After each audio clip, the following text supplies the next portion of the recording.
The start of the Rugby World Cup is just days away. The odds are out. So my name's Mark. Let's talk rugby.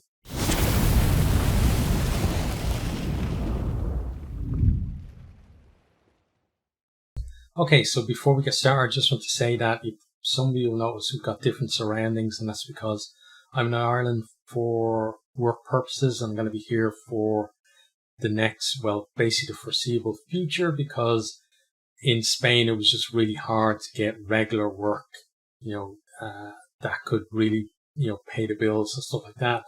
So I'm over here, and it's going to take a while to get set up with a proper computer and stuff over here, because I've got a noisy laptop at the moment that I'm on. And, one day I would love for what I'm doing now to be my full-time job, but, I know that it's very long odds for that to happen. So because of that, I've just got to get a job and get working. But back onto the rugby. So what we're going to do today is we're going to talk about the odds for each of the teams in terms of, starting with basically the teams that the bookies think have absolutely no hope. And we'll go through which teams they believe are going to get knocked out at the pool stages, starting with the most likely for that to happen to the least likely. Then we'll go through the knockout stages, and just based on what the odds are, which team would be knocked out in their quarterfinal if everything went according to the bookies' odds. So I'm going to start down in Pool D. So this is the pool: England, Japan, Argentina, Samoa, and Chile. So one of the outliers for the World Cup, basically no hopers, are Chile 500-1. Basically think the bookies think they did well just to get to the Rugby World Cup, and there's no chance that they're going to progress any further. On to then Pool C, we have Portugal are kind of in the same boat as well. They're 500-1. Surprising odds as well, Georgia are 500-1. So, when you think of Georgia compared to Portugal, you would think that Georgia will be shorter odds, but I think it's just the bookies saying, listen, there's a bunch of teams that we think have absolutely no chance of making the knockout stages, and because of that, they're just going to all be 500-1 rather than doing, individual odds like they could have made the likes of Chile and Portugal 1,000-1. But just in case, I guess, the bookie never loses, so just in case those teams do pull off some kind of miracle, they don't want that to happen. But yeah, Georgia are 500-1 as well, which is a bit of a surprise to me. On to Pool B then. So Romania are 500-1 as well, so they're another kind of absolute no-hoper according to the bookies. And then into Pool A, which is interesting because we have Namibia, who are 500-1. Now, in fairness, nobody is really backing Namibia to make the knockout stages. Then you have Uruguay, who are 500-1 as well. Another decent team that might, I think for both of those teams getting a win, and probably their game against each other will be their final, as it were, for the World Cup. So I think both of those at 500-1 is fair. But then you have Italy are also 500-1. So basically in that Pool A, other than New Zealand and France, everyone else is considered absolute no-hoper, because the bookies believe there's no chance even of Italy upsetting the apple cart in that pool. And that's a little bit sad to see in the Rugby World Cup, and it's something that hope in the future will change a little bit, where out of every pool, I believe in a pool of 5 teams, first of all, we need to get to a stage where genuinely 3 teams in a pool of 5 can, genuinely make the knockout stages, and then build that up to it being 4 and then being all 5, because that's where you want it to be, right? To be competitive to the point where anyone in the pool can actually make the knockout stages. They're not there making up the numbers, but the bookies believe that these teams, as I listed, are making up the numbers, and there's a few others as well. So we go then to the next team, who are, not far off as well. So Samoa are 425-1. So the bookies kind of hedging their bets, I guess, just a tiny bit there, that Samoa might somehow in that pool make the knockout stages, but then probably don't think that if they did that, they'd get much further than that. Then the next team we have is in Pool B, and it's Tonga, who are 400-1. So again, another team that aren't quite absolute no-hopers, but they're on that, very close to that level that, the bookies believe that they're not going to make it out of the pool, and they don't really have much chance of doing it. And, these teams, I think that's where World Rugby need to be putting the support to bring these teams up to the level of, the tier 1 teams, so that they can actually compete. And maybe the next World Cup that will come, hopefully some of these teams are even down to 100-1. It'd still be a long shot, but at least you're thinking, okay, there's just some possibility there. I think, 400, 500-1 is just, sorry, but there's absolutely zero chance. Then after that, we have a bit of a jump, but still, the bookies feeling that this team have zero hope, and that's Japan at 200-1. So Japan, I think, when you look at them, like, they're number 2 seeds in the pool. So by seeding, you would think that they would qualify. Now, by world ranking, you wouldn't think that, though.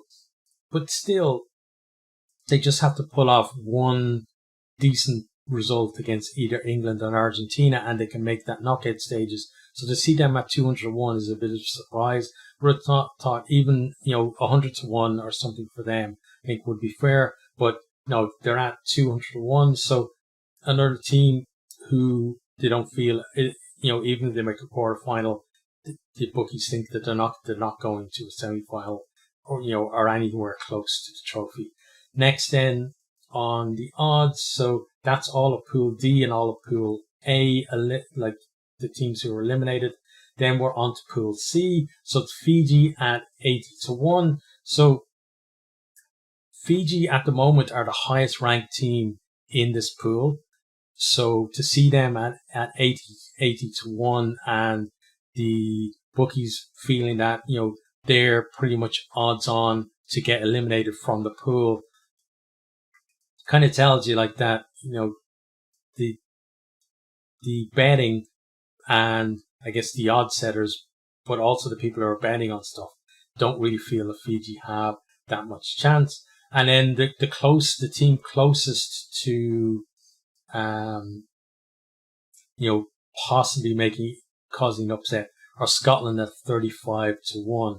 So personally, I think that the teams, if I was to rank in terms of the teams who could cause an upset, I would say Fiji are probably number 1, because I genuinely believe that Fiji have a decent opportunity of winning their pool, not just qualifying, but winning their pool. Next then, I would say Scotland, because Scotland can absolutely beat either Ireland or South Africa on their day.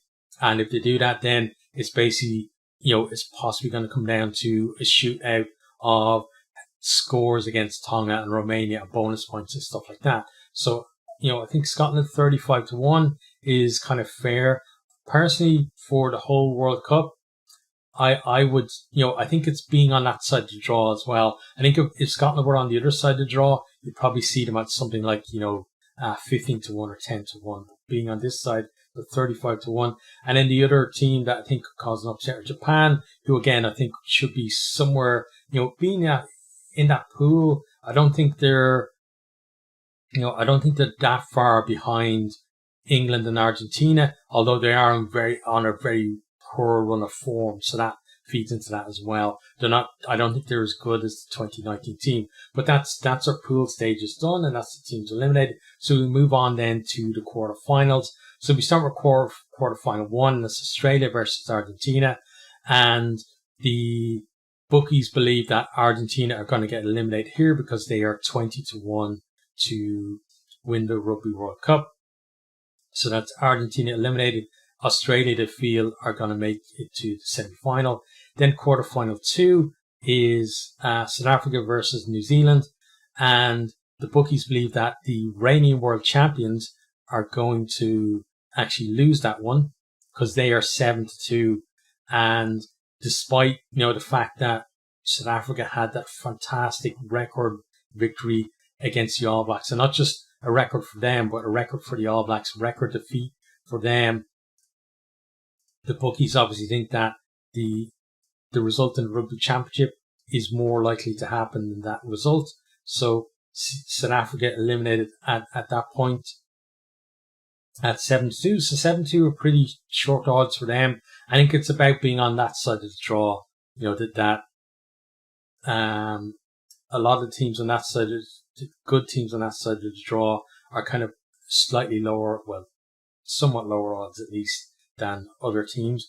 On to quarterfinal 3 then, we have England versus Wales. So just thinking that, you know, it probably will happen, but just thinking that the odds are there for these two teams to be playing for a spot in the semi-final, when if you watch the two dire, and I mean absolutely dire, warm-up games that they played against each other, you think like, it's crazy. It's just, it defies logic that these two teams will be playing for a semi-final, but possibly will be.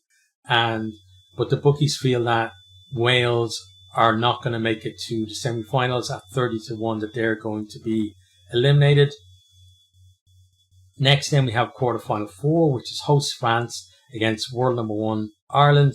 So the bookies believe that world number 1 world ranking is not going to be enough for Ireland to get to that first ever semi-final, and that France are going to win. Ireland at 9-2 are going to be eliminated at the quarterfinal stages. And, you know, us Irish fans, I guess we'll just shrug our shoulders and say, you know, some will say we knew in our hearts it was going to happen, although we would obviously be, you know, absolutely hoping that we would get to that first semi-final. But, you know, I think many Irish fans, if that happened, would say, yeah, we kind of knew deep down that it was going to happen. And I think it's just that mental block with Ireland to get past that quarterfinal to semi-final. But that is the quarterfinals then. Eliminated, we're down to 4 teams then that the bookies think have a genuine chance to win the Rugby World Cup. And so we go into the semi-final lineup. According to the bookies' odds, the lineup would be Australia versus New Zealand in semi-final 1 and England versus France in semi-final 2. So in semi-final 1, you have, you know, that very young Eddie Jones Australia, who, if they'd made it to a semi-final, they'd probably beaten most people's expectations in terms of, you know, I think expectations at the moment are very low for this team, but, you know, probably would feel that Eddie has done a great job to get them there, and that, you know, building to the next Rugby World Cup from after that, then it gives them a great platform to do that. But the bookies feel that this is as far as they're going to go. At 10-1, Australia will be eliminated at the semi-final stage, and New Zealand will make it to the final. Next, then, you know, we've got England, as I said, you know, who've been look very lost in terms of like the preparations. Doesn't really feel like they found a style of play or like a 15 or even a pack like that can really gel and produce something special at this Rugby World Cup. But we've seen in the past, you know, with England that it doesn't, because of the player pool they have, sometimes they can have a shorter lead up to finding form, and they have the chance, I think, in the pool to actually do that, play themselves into form, and generally make it to that semi-final with a chance of making it to the final. But the bookies feel that that's as far as they're going to go. They're going to be eliminated. England are 12-1 to win the Rugby World Cup. Next then, so France would progress on to the final then. So the final then would be between New Zealand and the host France. You know, so 2 teams that came from Pool A, and, you know, from that then, you know, the progress through the pools, the bookies feel that they're better than any other team in the entire tournament, and the bookies at least feel that the best two teams have made the final. Of these two teams are there, but it looks like that it's home World Cup. France, despite the injury troubles that they've had coming in the last couple of weeks now, with some big names, Willemse being one of the latest ones to go out, but the bookies feel that France are going to be the victors. New Zealand at 3-1, that's enough to get to the final. But France at 11-4 are the favourites for this Rugby World Cup. So that's the entire tournament. If we look at the odds in terms of just each of the teams in kind of in a row, we can see that. Sorry, let me just pull it up here. So you see, like, favourites are France 11-4, next in New Zealand 3-1, South Africa 7-2, Ireland 9-2. So that Pool A and Pool B, basically the four top teams in the world are in there, and the four top teams with the bookies are in there as well. So basically, the bookies, I think, with these odds are saying that whoever wins those quarterfinals, they're going to be like the two teams that progress to the final, and they're going to be the two teams that are really going to be contesting the William Webb Ellis Trophy, and that the teams that are in the other semi-finals are not going to have as good a chance. So that's why then you have next is Australia at 10-1, England 12-1, Argentina 20-1, and Wales are 30-1. So the bookies are reflecting the fact that they believe that these teams will make it to semi-finals. So therefore, there is a chance for them to win the competition. That's probably why their odds have been lowered a little bit. But when they come against the tougher teams in that semi-final, the odds are going to go against them. Beyond that, then we have, as I said, Scotland are the top of the pool elimination teams, as it were, at 35-1. I think if Scotland were in any of like Pool C or Pool D, they would be much shorter odds because they would if you put Scotland in Pool C or Pool D, I think most people would say they're winning that pool.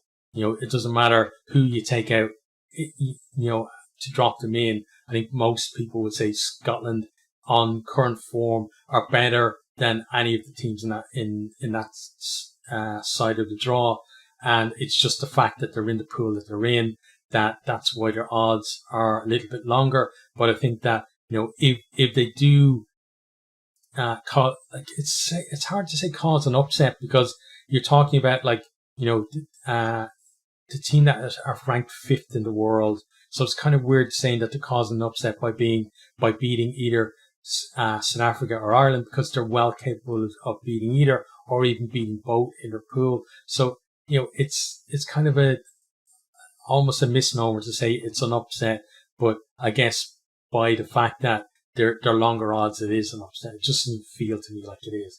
But they're 35-1. Then you got Fiji 80-1. So I think realistic bets like Fiji at 80-1 is kind of where you draw the line and say, like, anything after this is just the bookies are saying, listen, you can donate your money to us if you want, but by betting on these teams, but there's absolutely no chance that they're getting anywhere. So we've got Japan at 200-1, Tonga at 400-1, Samoa 425-1, and then just this big group of teams: Georgia, Italy, Namibia, Romania, Uruguay, Chile, and Portugal, all at 500-1. So to see that big, massive teams at 500-1 just shows the work that World Rugby have to do to make the World Cups more competitive.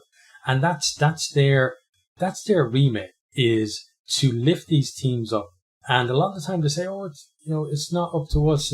There's different bodies and blah, blah, blah.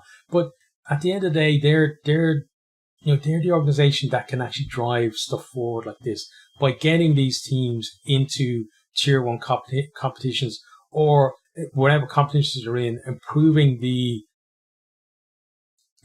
quality of competition that they're getting them more games against tier one, and not doing. They seem to be going the opposite way, which is really not good. But for me, if I was looking at this and thinking, okay, we need to make the Rugby World Cup more competitive, it means we need to lift these teams up so they compete with the teams who are in that range of like 80-1 down to like favourites France 11-4.